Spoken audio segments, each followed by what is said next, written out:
ખોરાક અને ઔષધ નિયમન તંત્ર પાલનપુર દ્વારા જાહેર આરોગ્યના હિતમાં ડીસા ખાતે ભેળસેળવાળું ઘી ઉત્પાદન અને વેચાણ કરતી એક પેઢી સામે કડક કાર્યવાહી કરવામાં આવી છે।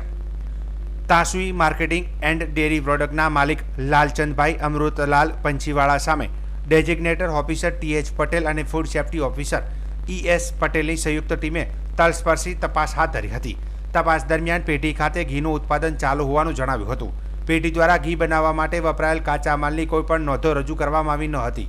બનાવટી ઘી શંકાસ્પદ જણાતા તાત્કાલિક નમૂના લઈ સરકારી ફૂડ લેબોરેટરીમાં ચકાસણી માટે મોકલવામાં આવ્યો હતો। આ કાર્યવાહી દરમિયાન પેઢીમાંથી કુલ 270 કિલોગ્રામ ઘીનો જથ્થો, જેમાં અંદાજિત કિંમત ₹1,67,400 છે, જપ્ત કરવામાં આવ્યો હતો। મહત્વનું છે કે પેઢીનો માલિક અગાઉ પણ આવા કેસોમાં પકડાઈ ચૂક્યો છે અને તેની વિરુદ્ધ અદાલતી કાર્યવાહી ચાલુ છે। Food and safety standard act 2006 અંતર્ગત જવાબદાર વિરુદ્ધ આગળની કાર્યવાહી શરૂ કરવામાં આવી છે। સાથે જ પેઢીનું લાયસન્સ ખોરાક અને ઔષધ નિયમન તંત્ર પાલનપુર દ્વારા રદ કરવામાં આવ્યું છે। જાહેર હિતને ધ્યાનમાં રાખી આ પેઢી દ્વારા હાલમાં સેન્ટ્રલ ફૂડ ઓથોરિટી પાસેથી મેળવેલા પરવાનાને લઈને પણ યોગ્ય માહિતી સેન્ટ્રલ સંસ્થાને મોકલવામાં આવી છે તેમ જણાવાયું છે।